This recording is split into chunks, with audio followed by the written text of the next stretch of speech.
Hallelujah. स्वागत बा हमारे भोजपुरी चर्च में। हालेलुया।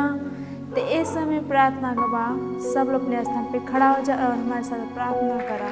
अपना हाथ उठावा, अपने आंखें बंद करा और हमारे साथ प्रार्थना करा। रिबो शखरे मांद रिबो शेखरे मांद रिबो शेखे माँ खरे वो। धन्यवाद परमेश्वर, आज के दिन, आज के समय के लिए धन्यवाद देती परमेश्वर। सुंदर दिन, सुंदर समय के लिए धन्यवाद देती परमेश्वर। अवसर के लिए धन्यवाद देती। धन्यवाद के ये परमेश्वर, आपको धन्यवाद देते। रिबो शखा माँ खरे वो से रिबो शेखे माँ खरे वो शेखरे मांद रिबो शेखे माँ रिबो शेखरे माँ खरे रो शेखरे वो शखा माँ खरे वो शा। हालेलुया। हालेलुया। हमार पहला बिंदु प्रार्थना का। हालेलुया। हमने प्रार्थना करल जाए कि परमेश्वर करा तेजी से आगे बढ़त ह यीशु मसीह के नाम में, आमीन। परमेश्वर को वचन कहत है, याकूब 2:14 वचन कहत है, काहे से कि पृथ्वी यहोवा के महिमा का ज्ञान से ऐसन भर जाई जैसे समुद्र पानी से भरल है। प्रार्थना करा, पूरा दुनिया परमेश्वर की महिमा से भरत है यीशु मसीह के नाम में। परमेश्वर की बुद्धि से भरत है यीशु मसीह के नाम में। धन्यवाद परमेश्वर। प्रार्थना करत है, परमेश्वर का राज बढ़े के रोक ना सकेला यीशु मसीह के नाम में। धन्यवाद परमेश्वर। परमेश्वर का राज तेजी से बढ़त है यीशु मसीह के नाम। अपने मुंह के खुला प्रार्थना कर, जुझारू रूप से प्रार्थना करा। कहा है पूरा दुनिया परमेश्वर की महिमा के ज्ञान से भरत है यीशु मसीह के नाम में। हम सबके द्वारा भरत है यीशु मसीह के नाम में। धन्यवाद परमेश्वर, आपका राज बढ़ावे खातिर हमारे पास बुद्धि है यीशु मसीह के नाम में।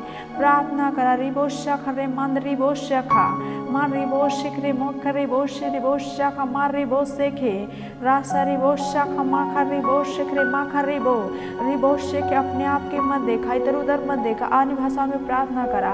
परमेश्वर को वचन कहेला जे अन्य भाषा में प्रार्थना करल उन्नति करल परमेश्वर बात करेला।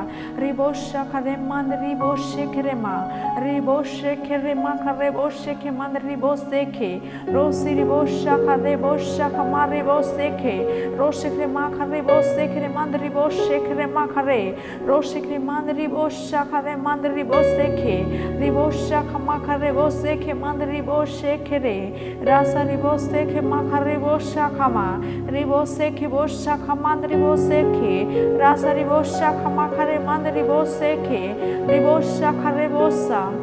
हालेलुया। हालेलुया। हमारा दूसरा प्रार्थना बिंदु बा। हालेलुया। हमने प्रार्थना करल जाए कि हमने का सब कलेसिया स्वस्थ के तरफ बढ़ा था यीशु मसीह के नाम में, आमीन। परमेश्वर को वचन कहा था प्रकाश वाक 2:2, हम तोहरे काम और परिश्रम और तोहरे धीरज के जानत हई और ई भी कि तू बुरा लोगन के देखे ना सकेला और जे अपने आप के प्रेरित कहेला और कहेला नहीं उनके तू परखे से झूठा पैला। प्रार्थना करा। रिबोशा खरे मंद रिबोशे खरे मा खरे रिबोशा खरे मंद रिबोशा खमा खरे बोशे खरे मंद रिबोसे रासा रिबोशा खमा खरे बोशे खरे मंद रिबोशे खरे बोशा रिबोसे खरे मा खरे बोशा खमा खरे बोसे रिबोसे खे मंद रिबोसा खमा खरे बोशा खमा खरे बोशा रिबोसे खरे मा खरे बोसे खे मंद रिबोशे रिबोसे खे मा खरे बोशा खरे बोशा खमा खरे बोशा रिबोसे खरे मंद रिबोसे खे बोशा खरे रासा रिबोसे खे बोशा खमंद रिबोसे खे बोसे खरे मा खरे रोस रिबोसा खरे मंद रिबोशा खरे बोसे खे रिबोसे खे मंद रिबोसे खे मंद रिबोसे खमा खरे रिबोसे खे मंद रिबोशा खमा खरे बोसे खे मा रिबोसा रिबोसे खे रिबोसे खे मंद रिबोसा खरे रासा रिबोसे खे मा खरे बोसा रिबोसे खे मंद रिबोसा खरे बोसे खे मा रिबोसे खे रिबोशा खरे बोका मंद रिबोसे खे रिबोसे खे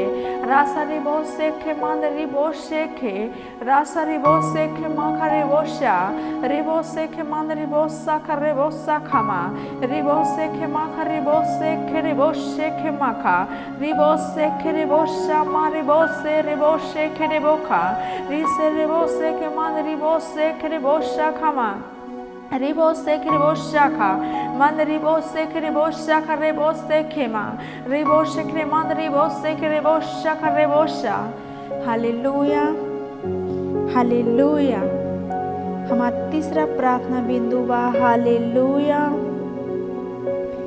हमनी सब अभी भी प्रार्थना करत हई हमरे सभी परमेश्वर का काम के पूरा करे बदे हमरे पास कौनो चीज का घटी ना होत ह। चमत्कारी रूप से हमरे पास पैसा आवत ह प्रभु यीशु मसीह के नाम में आमीन।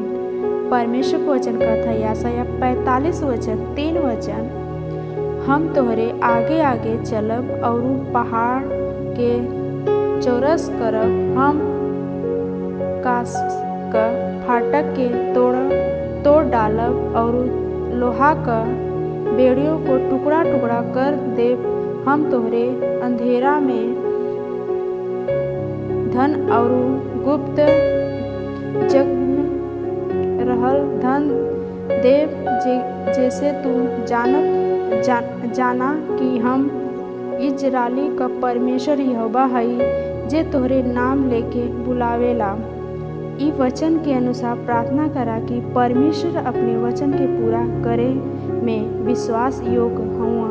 अन्य भाषा में जुझारू रूप से प्रार्थना करा रिबोशा खरे मंद रिबोशे खरे मा खरे बोसे खे मंद रिबोसे खे मा रिबोशा खरे मा खरे बोसे खे बोशा रिबोसे खे मंद रिबोशे खे मंद रिबोशा खा मा रिबोसे खे बोशा खरे मंद रिबोसे खे रासा रिबोशा खा मा खरे बोसे खे मा रिबोशे खरे मंद रिबोशे खे रिबोशा खा मा रिबोसे खे मंद रिबोशा खरे बोसे खे रिबोसा खरे बोसा खा मा खरे बोसे खे मा रिबोसे खे मा खरे बोसा खा मा खरे बोशा खरे रोसे रिबोशा खरे मंद रिबोशे खे रासा रिबोशा खा मा खरे बोसे खे रोसे रिबोशा खा मा खरे बोशा खरे रोसे की बोशा खा मंद रिबोसे खे बोशा रिबोसे खे मंद रिबोशा खरे बोशा खरे रासा रिबोसे खे मंद रिबोशा खरे मावा रिबोसे खे रिबोशा खरे बोसे खे रासा रिबोसा खा मंद रिबोशे खे रिबोशा रिबोसे खे मंद रिबोशा खा। Hallelujah hallelujah. अपने स्थान पे बन रहा हालेलुया। इस समय स्तुति और आराधना का बा हालेलुया।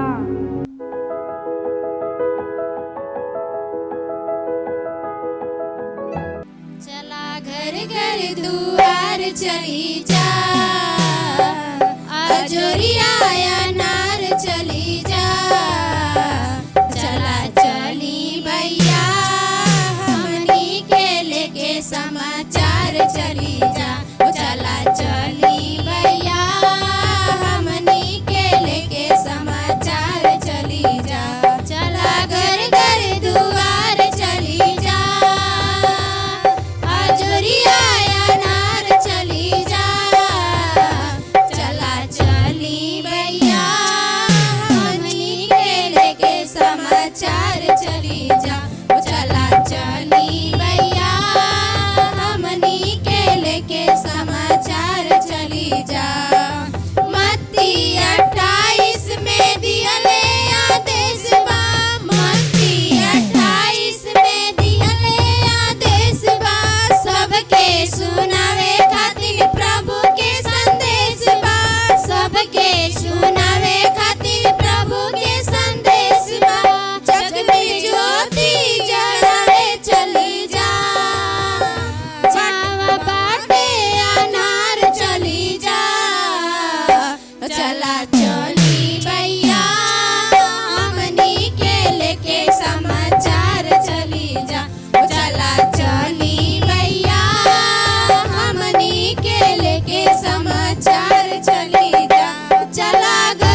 चली भैया हमनी के लेके समाचार चली जा चला चली भैया हमनी के लेके समाचार चली जा चला घर घर दुआर चली जा आजोरिया अनार चली जा चला चली भैया हमनी के लेके समाचार चली जा हो चला चली भैया हमनी के लेके समाचार चली जा केतनो नहीं बात चमन दो आई केतनो नहीं बात चमन दो आई कुल पापर लही मन न दो आई कुल पापर लही मन न दो आई केतनो नहीं बात चमन दो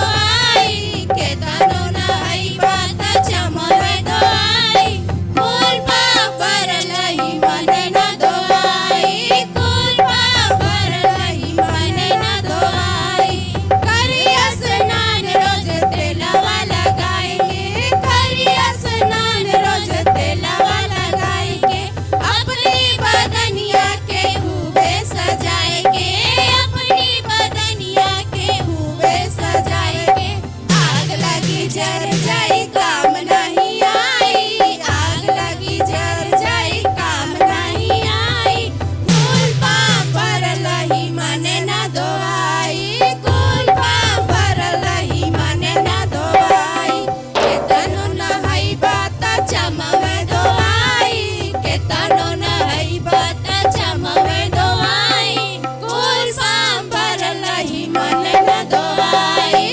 कुल पापर लही मन न दो आई मंदिर में जई बात दिया जलईबा मंदिर में जई बात दिया जलईबा यही जाके धनवाना वही जाले जईबा यही जाके धनवाना वही जाले जईबा केतनो कमाईबा तू जुगती लगाए केतनो कमाईबा तू जुगती लगाए कुल पापर लही मन न दो आई कुल पापर लही मन न दो आई केतनो नहीं बात चमवे दो आई केतनो नहीं बात चमवे दो आई कुल पापर लही मन न दो आई कुल पापर लही मन न दो आई आखी आगे खोल देखा ईश्वर के राज में आखी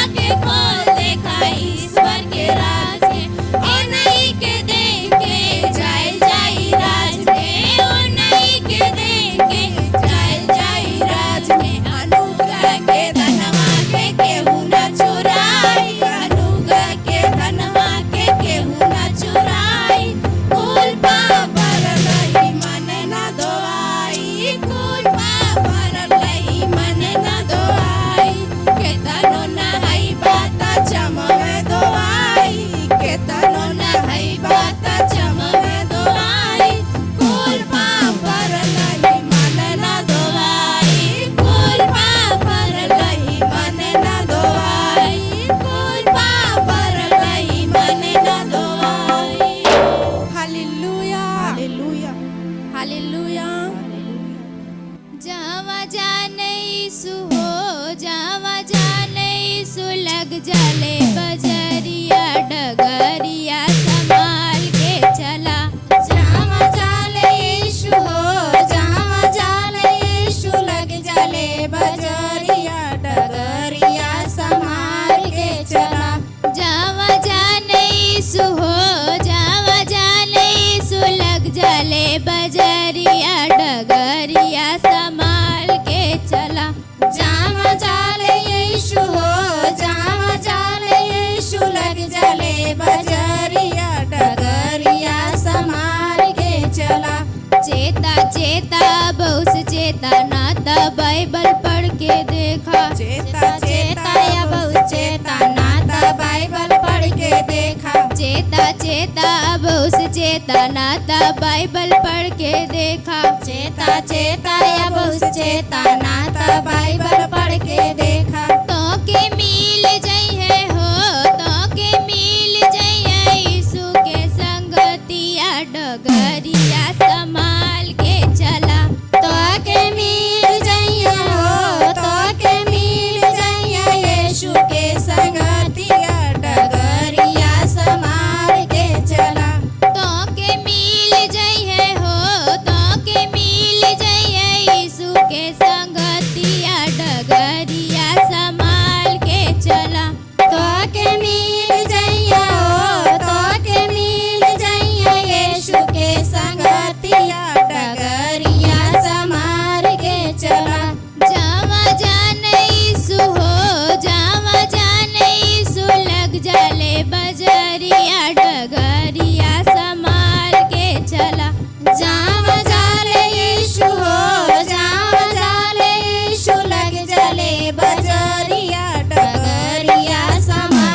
डगरिया संभार के चला।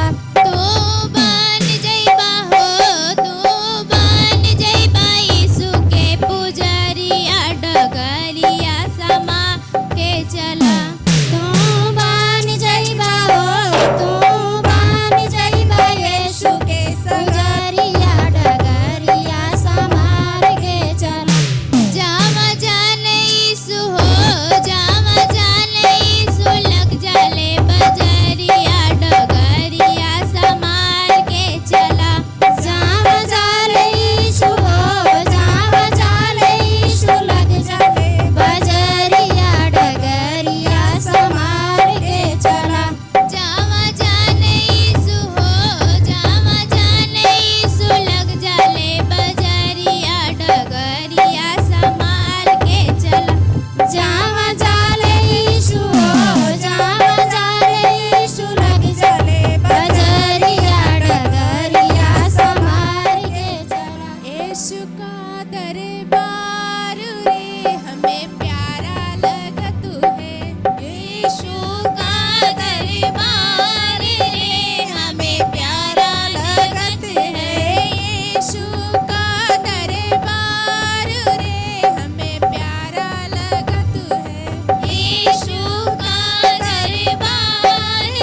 Hallelujah, praise the Lord. नए साल में सबके बधाई देथिला।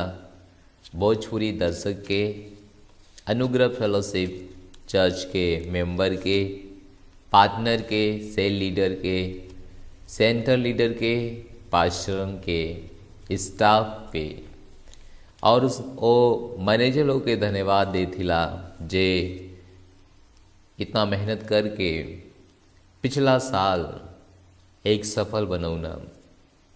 पिछले साल में हम लोग बहुत बड़ा काम कैली।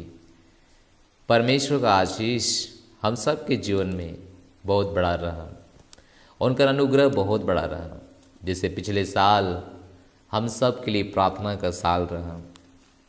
हम विश्वास करते थे कि पिछले साल हम जौन प्रार्थना कैली वो हम सब कभी बिना के लिए रही, क्योंकि परमेश्वर का अनुग्रह मुक्त रहा।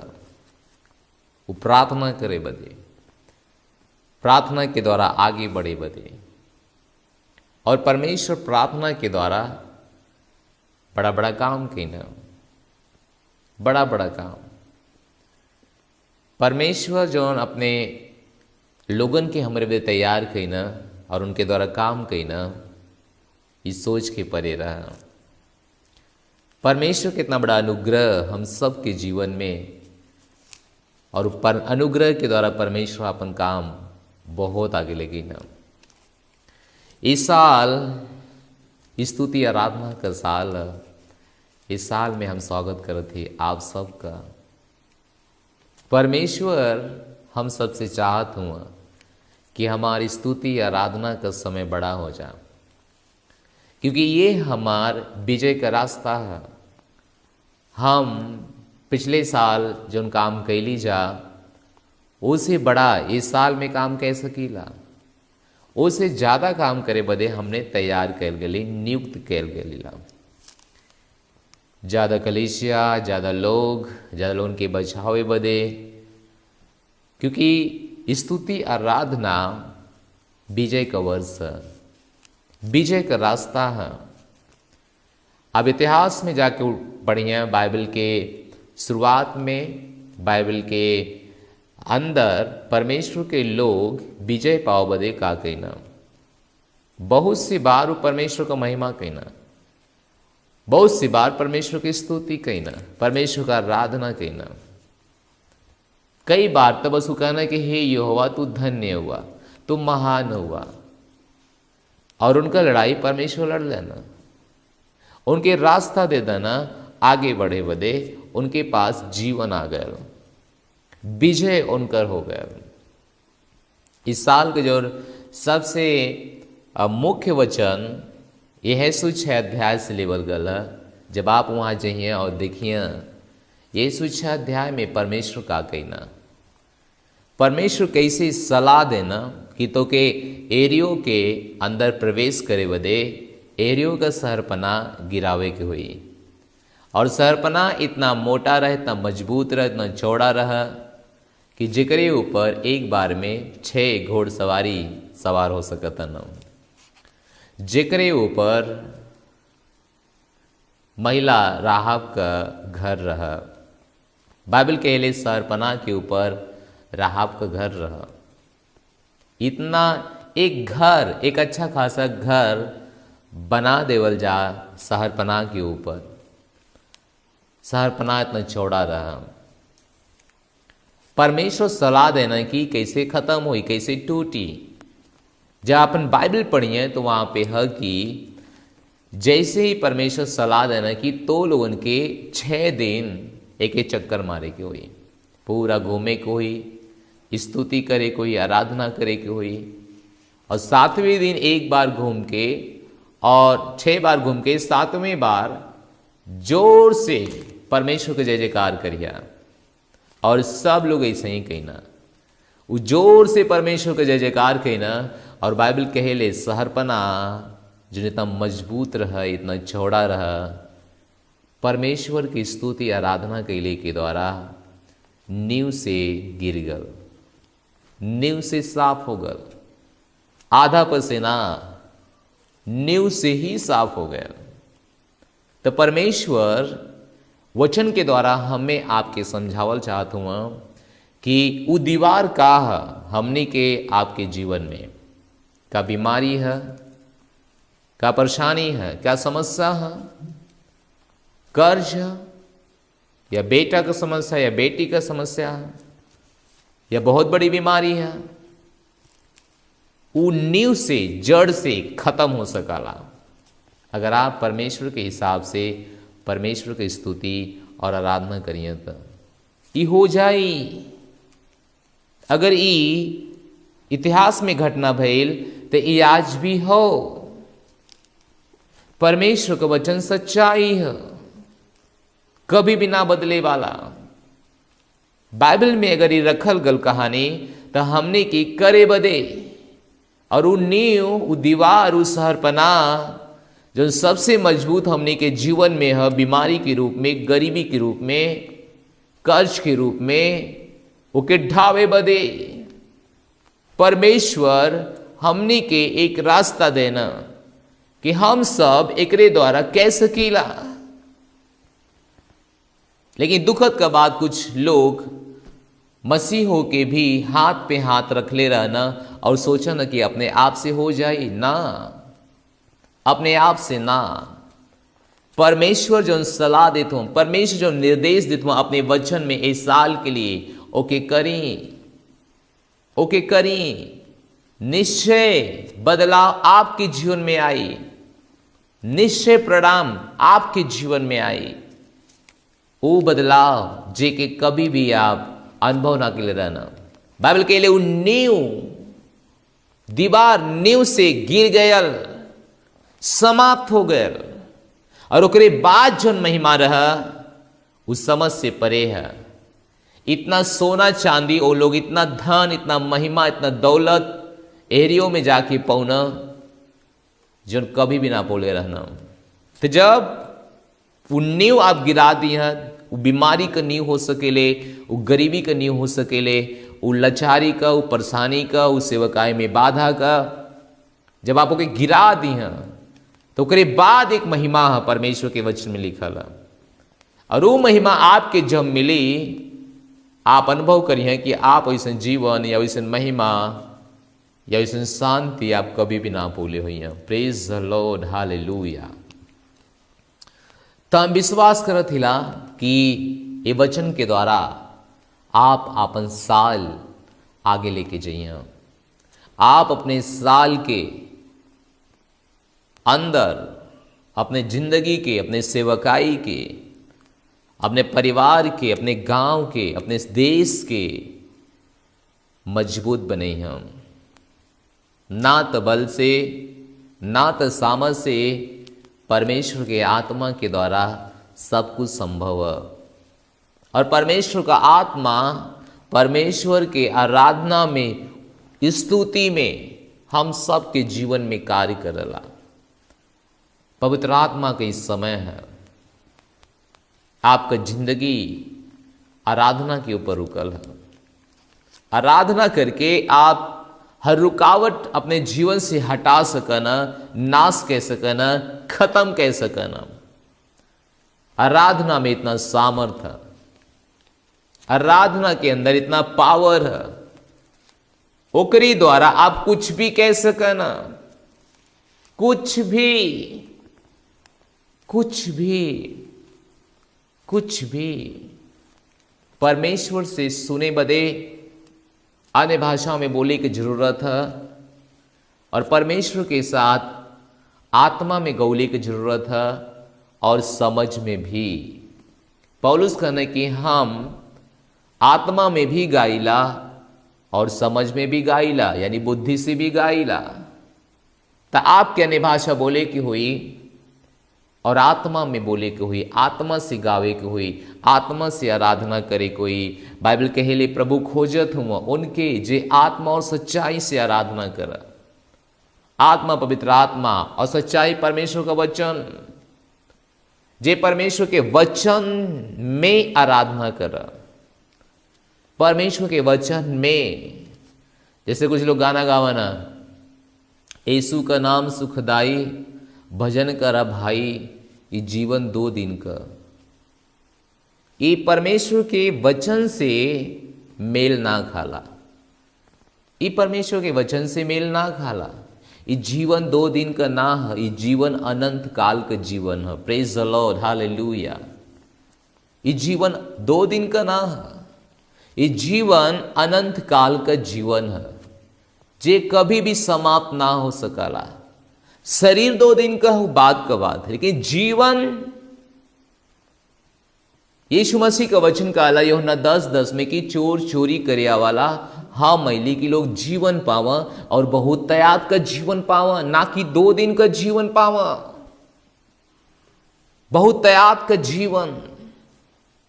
तो आपके ऐसा कुछ गाना ना गावे के हुई जीवन 2 दिन का है, जीवन 1 दिन का है, ये गाना ना गावे के हुई, ये गाना ना गावे कोई। परमेश्वर के वचन से जो मेल खाला, परमेश्वर के वचन से जो गाना मेल खाला, वो गाना के गावा, वो गाना के गावा, वो स्तुति की करा, वो आराधना की करा, वो मन स्तुति करा, वो मन आराधना करा। वचन में जीवन बदल जाए। कुछ भी ऐसा ना है जन बदल ना जा सकला, कुछ भी संसार में ऐसा ना है जे ना बदल जा सकला। हर वो चीज जे संसार में है आप जेकर सामना करत हुआ वो बदलल जा सकला जब अपने आप के आराधना में और स्तुति में दी है। तब जब परमेश्वर का भजन करिए, स्तुति करिए, आराधना करिए।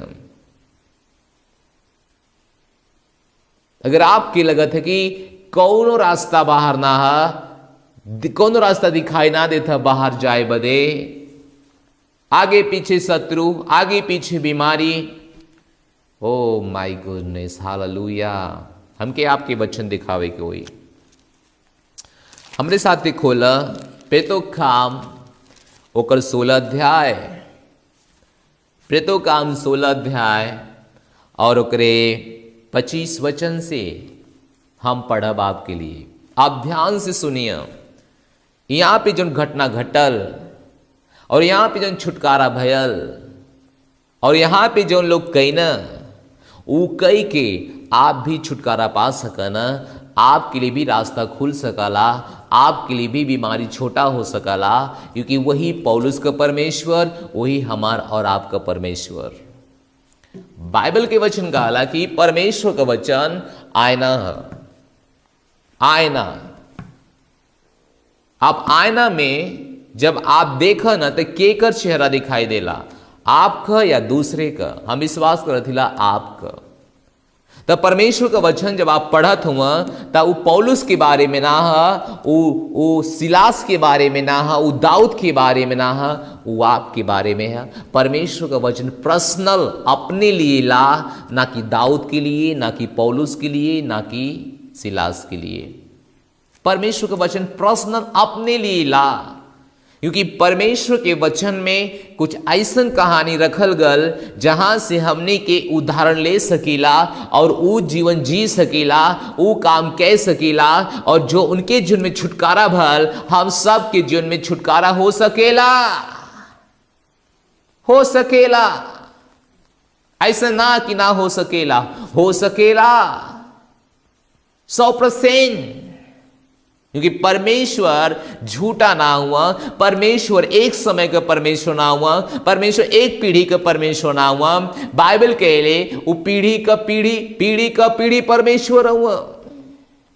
परमेश्वर को अंत ना, उनके सामर्थ का ना, उनके अनुग्रह का ना, उनके सच्चाई का ना, परमेश्वर को अंत ना है। यही बदे परमेश्वर का वचन अपने लिए पढ़ा, पौलुस की जगह अपने आप के रखा, सिलास की जगह अपने आप के रखा, वे आपके लिए हुआ। Hallelujah, hallelujah.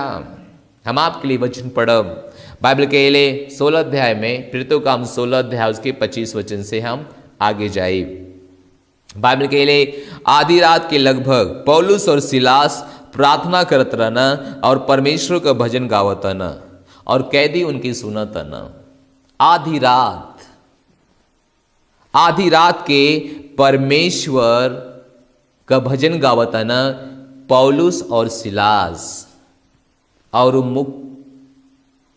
मुक्त ना रहना, उ स्वतंत्र ना रहना, वो ऐसन पीड़ा में रहना, ऐसन पहरेदार में रहना, ऐसन जेल में बंद रहना जहां से उनका निकलल मुश्किल रहा, कौनो रास्ता ना रहा, बिना कर्मचारी या बिना अधिकारी का उनके बाहर निकाले बदे कोई रास्ता ना रहा।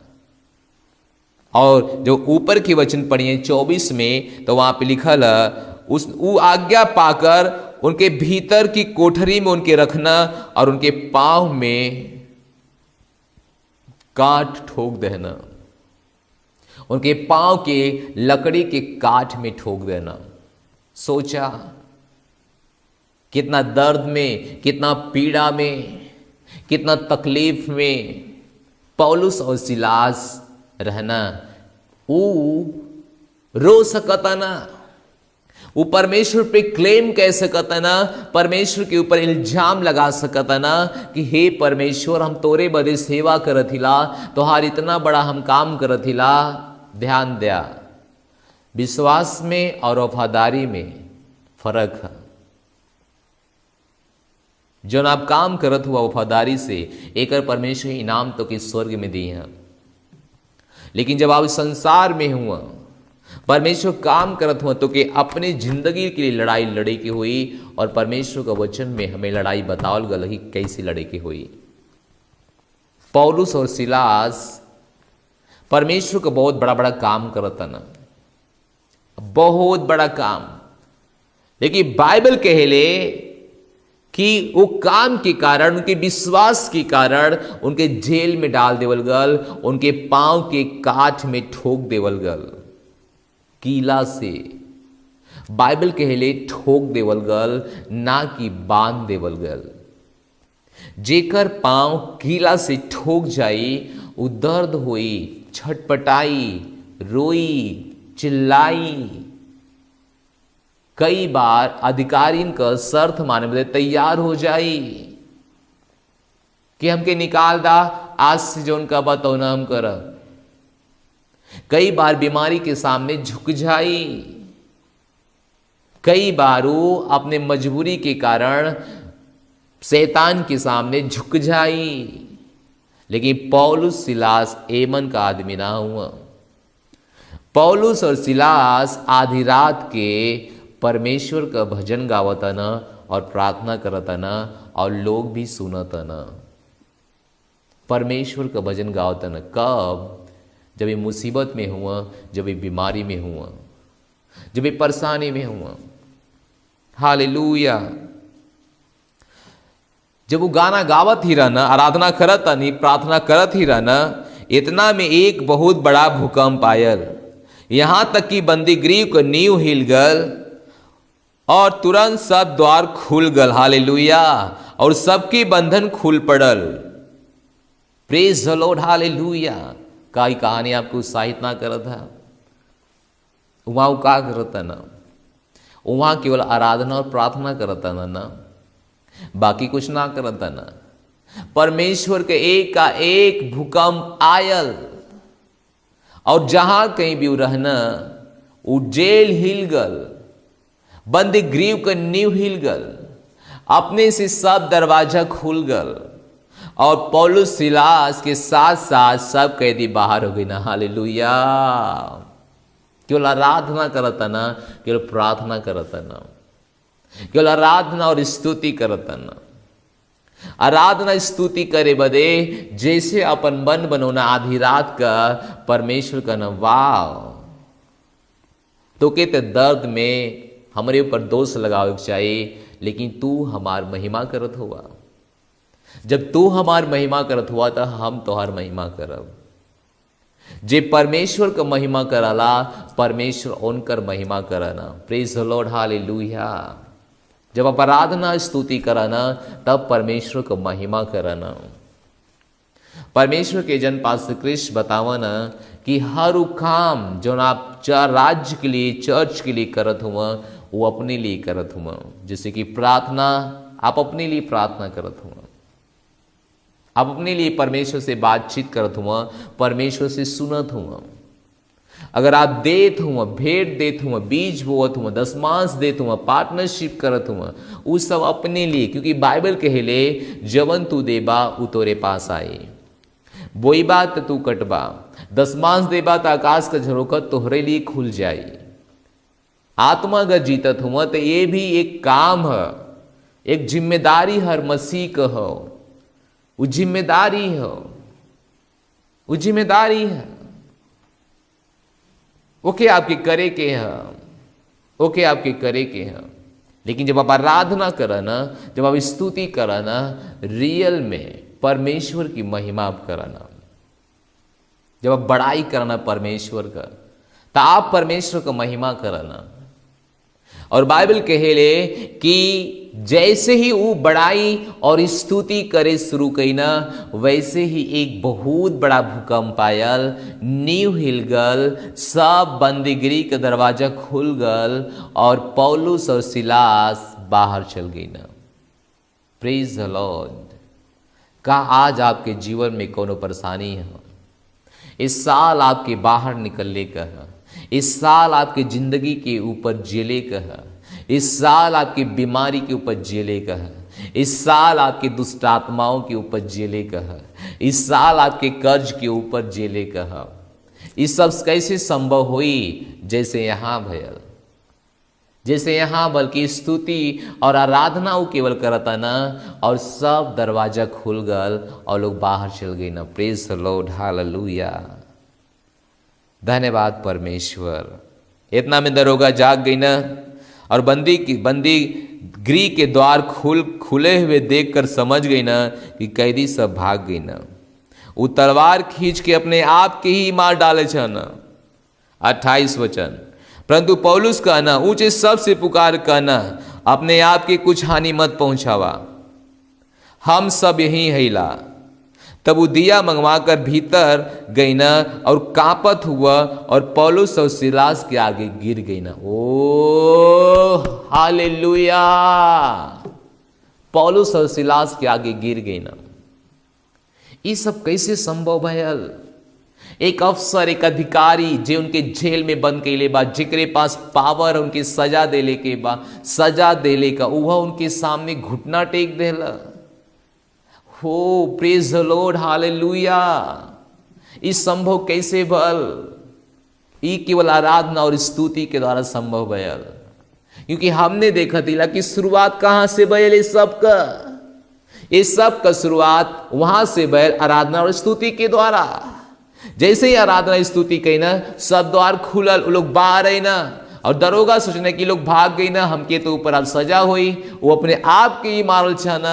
लेकिन पौलुस के अंदर, रुक जा, हम यही हैला, हम भागल ना हैला, हम यही हैला।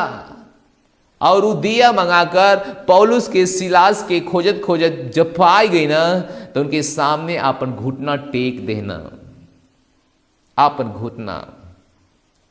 वो बीमारी जंतु के बांध के रख ले हैं, वो कर्ज जंतु के बांध के रख ले हैं, वो शैतान जंतु के बांध के रख ले हैं। जब आप आराधना करिए, वो आपके सामने घुटना टेक दे ही। इससे कोनो फर्क ना पड़ला कि परेशानी कितना बड़ी है, ऐसी कोनो ना फर्क पड़ला कि आप कौन स्थिति से गुजरत हुआ। अगर आप स्तुति और आराधना करिए, निश्चय ही बीमारी आपके सामने घुटना टेक दे, परेशानी ठेक दे, शैतान ठेक दे। Hallelujah, praise the Lord. Oh my goodness, hallelujah. ओ प्रभु का धन्यवाद। प्रभु का बड़ाई कैले में कभी घाटे में ना। इस बिना पैसा का दवाई निकल जाए, बीमारी निकल जाए, बिना पैसा का शैतान निकल जाए, बिना कोनो परिश्रम का। बस आपके परिश्रम करे कि वही स्तुति और आराधना में, स्तुति और आराधना में। जैसे आप स्तुति और आराधना करिए, आपका जीवन महिमा से भर जाए। ओ प्रेज द लॉर्ड। वो सिपाही, वो दरोगा, वो पहरेदार, जेकरे अंदर में पूरा अधिकार है लोगन की सजा देले बदे, लोगन के निकलने बदे, वो सिपाही की घुटना टेके के भल पौलुस के और सिलास के आगे। परमेश्वर आज बदल ना हुआ। आप क्या चाहते हो कि कौन चीज आपके सामने घुटना टेक दे, घुटना टेक दे। शत्रु घुटना टेक दी, गरीबी घुटना टेक दी, कहीं बस अब हम आपके जीवन में ना रह, इतना काफी है। बीमारी घुटना टेक दही, कैंसर घुटना टेक दही, HIV घुटना टेक दही, दमा की बीमारी घुटना टेक दही, अंधापन का शैतान घुटना टेक दही, सब केहू घुटना टेक दही। सब केहू जब आप आराधना करिए, जब आप स्तुति करिए, यही से परमेश्वर हमने के साल देना। इस साल में हमने के एक कई के उपा सकीला जन परमेश्वर की इच्छा हमने के लिए हो, जन प्रभु की इच्छा हमने के लिए है, जन राजाओं के राजा सर्वशक्तिमान की इच्छा हमने के लिए है, जब प्रभु की इच्छा हमने के लिए है। हमने वो चीज पा सकेला, ओके पाव में देरी ना लगी सकेला, ओकरे लिए हमने के ज्यादा संघर्ष करे के ना हो। कहीं से भी आप देखत हुआ, कहीं से भी आप सुनत हुआ, ये सच्चाई है, ना कि केवल कहानी। आप कई के देखें कि प्रभु के सामने घुटना टेक के आराधना स्तुति कई के देखा। जीवन का हर परेशानी, हर बंधन आपके सामने घुटना टेक दे, क्योंकि परमेश्वर की मनसा है इस साल में। ओ हालेलुया, हालेलुया। इस साल में हर घुटना, बीमारी का, गरीबी का, मृत्यु का, सब प्रभु के सामने टेक दे, तोहरे सामने टेक दे। घुटना टेक देना, घुटना टेक देना। हालेलुया। 30 वचन में कि वो कहना, वो बाहर उन्हें ला के कहना, हे सज्जन, जे बन के ले रह, जे कीला से पैर ठुकले रह कांच में। अब वो कहते हे सज्जन। भाषा बदल गल, दिमाग बदल गल, दिमाग और भाषा बदल गल। अब वो कहना कि हे सज्जन, जे आपके सतावत है, जे आपके पकड़ के रख ले है, वो आपके सामने हाथ जोड़ गई, हे सज्जन हमके बचावा। वहां पे कहने कि हे सज्जन आप लोग बतावा हम उद्धार पावे के लिए का करी। वो लोग कहना प्रभु यीशु मसीह पर विश्वास करा तो तू और तोहार घराना उद्धार पे है। और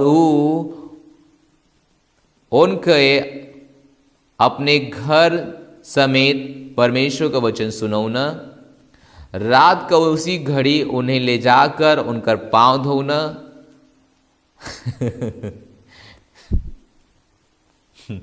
और अपने सब लोगों समेत तुरंत बपतिस्मा लेना। तब वो कहना अपने घर में ले जाकर उनके आगे भोजन रखना और सारा घर समेत परमेश्वर पर विश्वास करके आनंद कैला। Praise the Lord, hallelujah, hallelujah. भोजन भी देना, साथे भी रहना, सब कुछ कहना।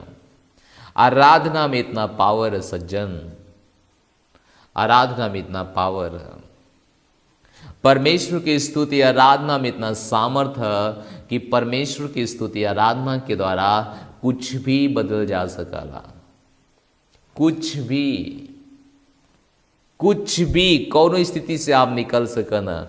लेकिन सवाल है का के करिए, का परमेश्वर का निर्देश आप मनी हैं।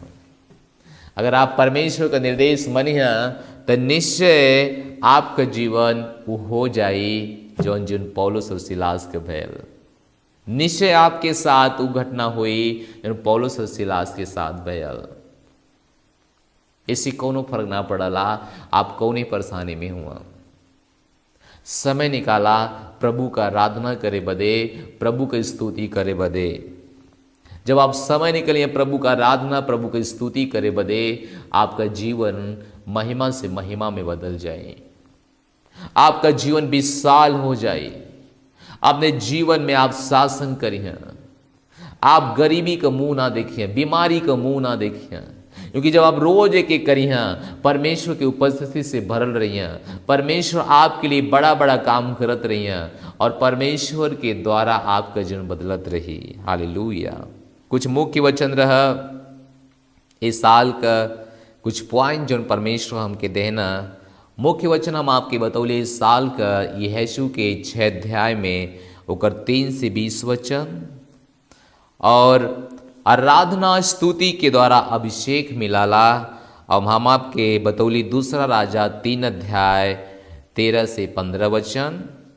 आराधना स्तुति के द्वारा परमेश्वर का घर सामर्थ से भर जाला, आपको भी भर जाई। दूसरा इतिहास 5 अध्याय 11 से 14 वचन। आराधना स्तुति के द्वारा शत्रु पर विजय मिलाला, आपके भी मिली। दूसरा इतिहास 20 अध्याय 21 से 22 वचन। आराधना स्तुति के द्वारा बंधन से छुटकारा मिलाला। अभी हम बात कैली है प्रेरितों के काम 16 अध्याय 25 से 34 वचन तक। आराधना स्तुति के द्वारा दुष्टात्मा निकल झाले, पहला शमूएल 16 अध्याय 23 वचन। ये इस साल का मुख्य वचन है। जरूर आप एक पढ़ें और देखें कि कैसे लोगों के जीवन में बदलाव भयल, वो आपके जीवन में भी बदलाव हो सकला। क्योंकि वह परमेश्वर जो परमेश्वर उनकर परमेश्वर, तवन परमेश्वर आपका परमेश्वर। परमेश्वर अलग ना, जो उनका परमेश्वर तो आपका परमेश्वर। जो परमेश्वर उनके साथ कही ना, वो आपके साथ कही ना। प्रेज लॉर्ड, वो आपके साथ करिए। हालेलुया। हम विश्वास करते कि परमेश्वर का वचन आप अच्छे समझ गए हुआ। इस समय है उनके लिए जे हमके पहली बार देखा था। हम धन्यवाद देथिला कि आप अपन समय निकाल कर अपने जीवन से छुटकारा पाओ बदे, मुक्ति पाओ बदे संदेश सुन ले हुआ। अगर आप भी परमेश्वर की स्तुति आराधना करी हैं, आपके जीवन में बड़ा बदलाव हो सकला। इस समय है कि हम आपके प्रभु के राज्य में निमंत्रण देते हैं। आप आवा, अपन हाथ इस तरह से कर, अपन आंख बंद कर, विश्वास करें कि यीशु मसीह जिंदा परमेश्वर हुआ और मरे हुए में से तीसरा दिन जिंदा भैल हुआ। निश्चय आप उद्धार पे हैं, जन्म पे हैं, आप परमेश्वर के घर के हो जाइए हैं और परमेश्वर घर के भइले के बाद आपका जीवन जियल आसान हो जाए। हालेलुया। आप इस तरह से हाथ कह सकना और हमारे पीछे बोल सकना, बोला हे पिता परमेश्वर, हम तोहरे पास आवत हिला यीशु मसीह के नाम में, आमीन। हम विश्वास करत हिला यीशु मसीह जीवित परमेश्वर का पुत्र हूँ। परमेश्वर उनके मरे हुए में से तीसरे दिन जिंदा के लिए हुआ। हम अपने मुंह से अंगीकार करत ही और हृदय से विश्वास करत हिला। आज से अबहिये से यीशु मसीह हमारे जीवन का स्वामी हुआ और प्रभु हुआ। हम अपने जीवन में अनंत जीवन के ग्रहण करत हिला। हम घोषणा करत हिला कि हम बच गल ही, हमार नया जन्म हो गल है।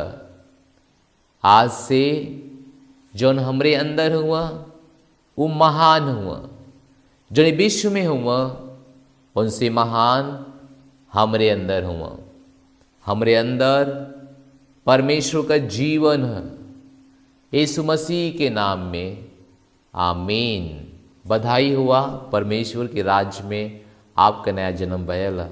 आज से आप परमेश्वर का संतान हुआ। ऐसी कौनों फर्क ना पड़ला कि आप ही करे पहले कहाँ रहना, आपके जीवन के ऊपर का गुजरत। आज से आप बदल गल हुआ। नया सृष्टि हो गल हुआ, पुरानी बातें खत्म हो गल है।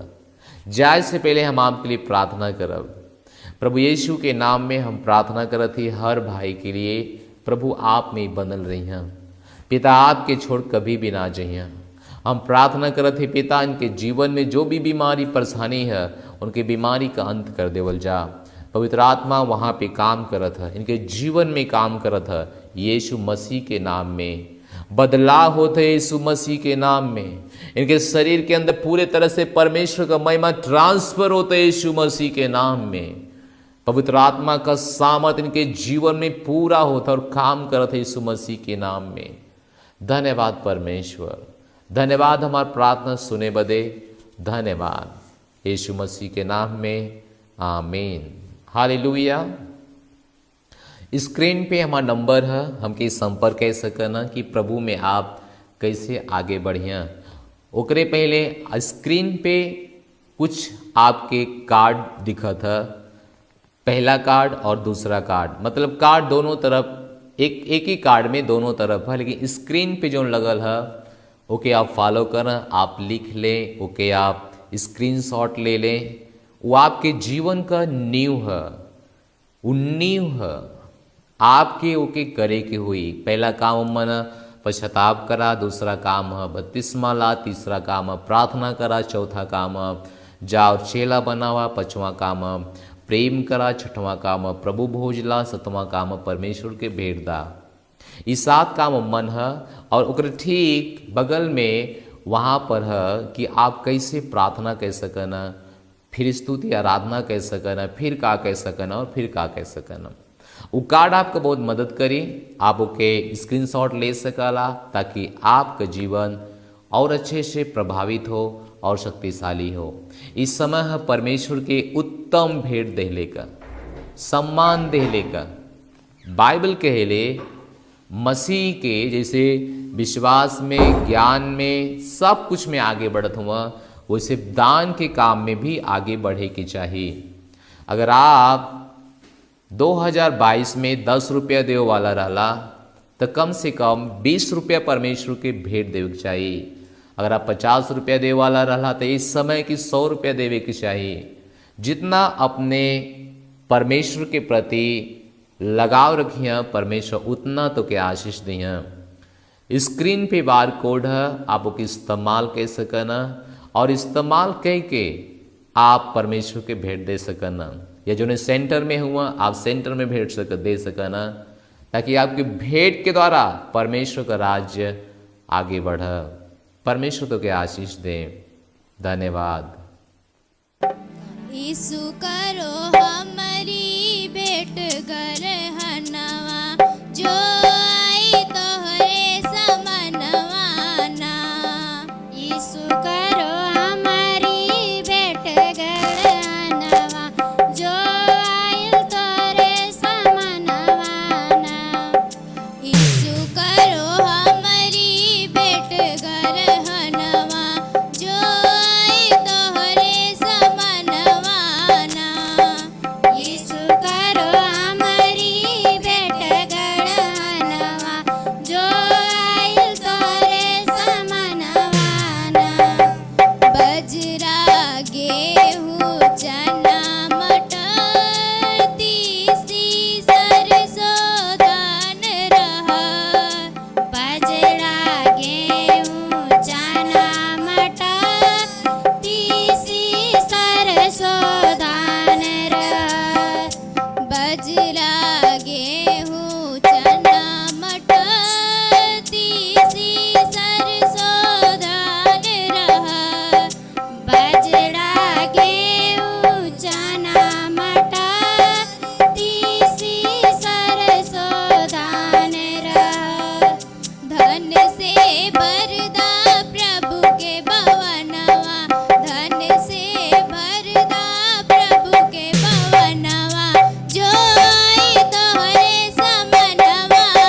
केतना ईश्वर देहले बाड़े एतना हमनी के देवे के चाही केतना ईश्वर दियले बाड़े एतना हमनी के देवे के चाही केतना धन से भरदा प्रभु के भवनवा धन से भरदा प्रभु के भवनवा जो आई तोहरे समनवाना धन से भरदा प्रभु के भवनवा जो आई तोहरे समनवाना यीशु करो हमारी भेंट गरहनवा जो आई तोहरे समनवाना यीशु करो हमारी भेंट गरहनवा जो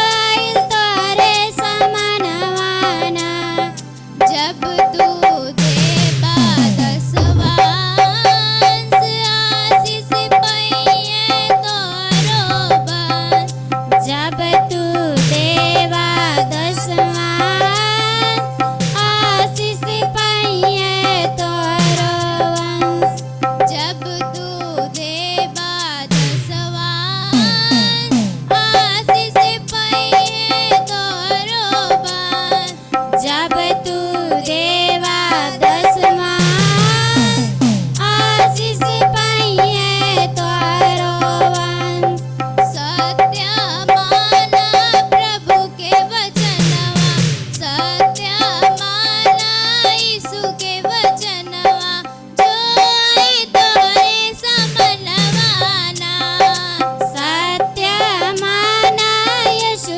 के वचनवा जो आई तोहरे समनवाना यीशु करो हमारी भेंट गरहनवा जो आई तोहरे समनवाना यीशु करो हमारी भेंट गरहनवा जो आई तोहरे समनवाना हालेलुया हालेलुया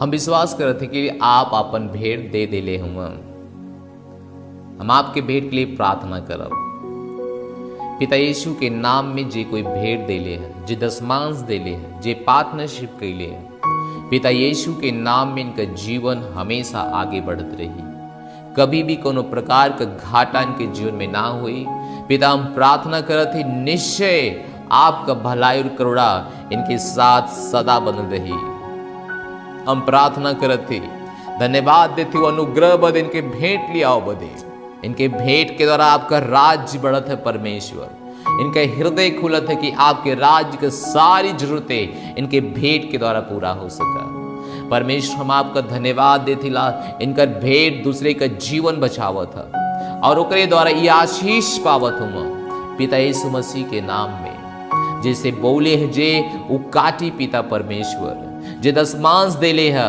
ओकरे लिए आकाश के झरोके खुलकर अपरंपार आशीष का बारिश हो धन्यवाद परमेश्वर हम प्रार्थना करत हिला इनके जीवन में कोनो बात का घटी और कमी ना हो इनका पैसा जो शैतान के हाथ में जाता जो डॉक्टरी के हाथ में जाता इनके दहले के द्वारा इनका पैसा बचत हो पिता यीशु के नाम में हम प्रार्थना मांगत ही आमीन कहती हालेलुया इस समय के हम आपकी बीमारी के लिए प्रार्थना करब और हम विश्वास करत ही दूरी कोनो मायने ना रखेले जहां आप हुआ वहां पवित्र आत्मा है जहां आप हुआ वहां परमेश्वर हुआ आपका जीवन महिमा से महिमा में बदल जाए तो हम प्रार्थना करब अपने बीमारी पे हाथ रख सकना और हम प्रार्थना करब पिता यीशु मसीह के नाम में हम प्रार्थना करत ही हर व्यक्ति के अंदर आपका सामर्थ इस साल में काम करत है हर व्यक्ति के अंदर काम करत है हम प्रार्थना करत ही हर घुटना का मरीज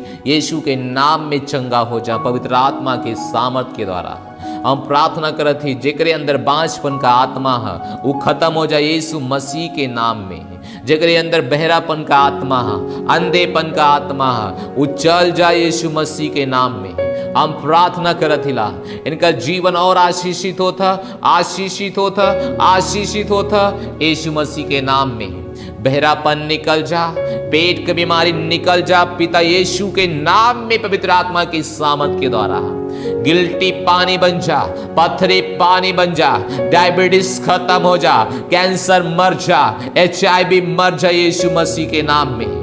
हम प्रार्थना करत हिला, दिमाग का हर बीमारी तेरे जीवन से चल जाए यीशु मसीह के नाम में। सर का हर बीमारी तेरे जीवन से निकल जाए यीशु मसीह के नाम में। पवित्र आत्मा वहां सामर्थ उनकर काम करत है, जहां कहीं भी हुआ अंदरूनी बीमारी नाश होता पिता यीशु मसीह के नाम में। और अंदर हर एक के अंदर बदलाव होता, हर एक के अंदर चमत्कार होता। लंगड़ा चले, अंधा देखे यीशु मसीह के नाम में। जेकरे चले के कोनो प्रॉब्लम है वो ठीक से अब चल पावत है प्रभु यीशु मसीह के नाम में। हे परमेश्वर, आपका आत्मा हर मनुष्य के ऊपर उंडेलल जाता, चमत्कार का बारिश होता, हर एक जीवन में आशा आवत है, जेकर निराशा खत्म हो गए पिता हम प्रार्थना करते आज के रात उनके जीवन में आशा आवत है, बदलाव आवत है। इनके जीवन से हर तरह का परेशानी, दुष्ट आत्माओं का परेशानी खत्म होता प्रभु यीशु के नाम में। इनके घर के अंदर परमेश्वर का वचन जैसे जाता, परमेश्वर का आवाज जैसे जाता, वैसे ही चंगाई पावत हो यीशु मसीह के नाम में। यीशु मसीह के नाम में हर व्यक्ति चंगा होतुआ,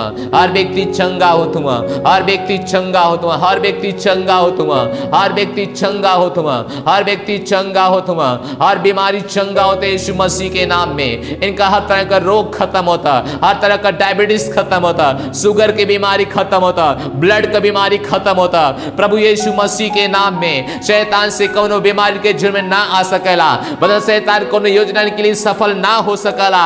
परमेश्वर के द्वारा ये आशीषित हो तुम, आशीषित हो तुम। ब्लेस मिला था, ब्लेसिंग मिला था, ब्लेसिंग मिला था यीशु मसीह के नाम में। पिता परमेश्वर हम प्रार्थना करत हिला, अगर केहू के पास कर्ज है यीशु के सामर्थ्य नाम में खत्म हो जा। अगर केहू के पास बेटे बेटी का परेशानी है प्रभु यीशु के नाम में पूरा हो जा। हम प्रार्थना करते पिता, केहू के आंख में प्रॉब्लम है, आंख का प्रॉब्लम खत्म हो जा। अगर कान का प्रॉब्लम है, कान का प्रॉब्लम खत्म हो जा। अगर सर के बाल से पांव के तलवे तक कोनो भी प्रॉब्लम है यीशु मसीह के नाम में खत्म हो जा, यीशु मसीह के नाम में खत्म हो जा, यीशु मसीह के नाम में खत्म हो जा। जेकर हाथ ना उठा था हाथ उठा प्रभु यीशु मसीह के नाम में। जेकर सांस फूलने का बीमारी है हम प्रार्थना करते परमेश्वर के आत्मा का सामर्थ्य जीवन के टच करा था, परमेश्वर का पवित्र आत्मा तेरा जीवन के टच करा था और बदलाव होता, बड़ा बदलाव होता यीशु मसीह के नाम में। हम प्रार्थना करथिला, हम प्रार्थना करथी हर एक दुष्ट आत्मा जे हमारा आवाज सुना था पिता यीशु के नाम में खत्म हो जा। पवित्र आत्मा की सामर्थ के द्वारा खत्म हो जा। पवित्र आत्मा वहां पे काम कर था, पूरा और पूरा रीति से काम कर था। निश्चय बदलाव होता, निश्चय आशीष मिला था, निश्चय दुष्ट आत्मा का वहां भागत हुआ, दुष्ट आत्मा का खात्मा होता। धन्यवाद थी परमेश्वर, हर दुष्ट आत्मा वहां से निकल जाता, हर दुष्ट आत्मा निकल जाता, हर दुष्ट आत्मा का अंत होता यीशु मसीह के नाम में। कोनो दुष्ट आत्मा वहां पे ना रुक सके ना प्रभु यीशु मसीह के नाम में। ये सब लोग फ्री हो चुकल हुआ, आजाद हो चुकल हुआ यीशु मसीह के नाम में। आमीन। हम विश्वास करते कि बीमारी से आप मुक्त हुआ, जरूर गवाही दी है ताकि परमेश्वर का महिमा हो। आप वीडियो बना के हमके भेज सकना ताकि हम परमेश्वर का महिमा आपके वीडियो द्वारा आगे ले जा सकेला। सूचना है कि हर गुरुवार शाम 7:30 बजे भोजपुरी चर्च होला। अगर आप अभी भी एक सेंटर लीडर ना हो, एक सेंटर लीडर के रूप में अपने रिश्तेदार और अपने प्रियजन के पास ले जा ताकि परमेश्वर काम आगे बढ़ सके। ध्यान दा, जे परमेश्वर काम आगे बढ़ावाला परमेश्वर होकर काम आगे बढ़ावाला। तो चुनाव आपके ऊपर, जितना जल्दी परमेश्वर काम आगे बढ़े हैं परमेश्वर आपका काम आगे बढ़े हैं। अगर लीडर ना हुआ तो लीडर बना, जरूरी है अपने आप में तरक्की लिया हुआ। परमेश्वर तो के आशीष दी है। रविवार की चर्च होला 11 बजे, आप के मन शामिल हुआ। अलग सेंटर है, सेल हुआ, आप वहाँ रुक के सीखा परमेश्वर का वचन, अपने जीवन के मजबूत बनावा और आगे बढ़ा। परमेश्वर तो के आशीष दें। धन्यवाद। हमारे साथ लास्ट प्रार्थना करम। परम पिता का प्रेम, यीशु मसीह का अनुग्रह, पवित्र आत्मा का सहभागिता हमारे साथ बने रहे। निश्चय भला और करुणा हमारे जीवन में और हम सदा परमेश्वर घर में आज से लेकर निवास करम। यीशु मसीह के नाम में आमीन। God bless you church. परमेश्वर तो के आशीष दें। धन्यवाद।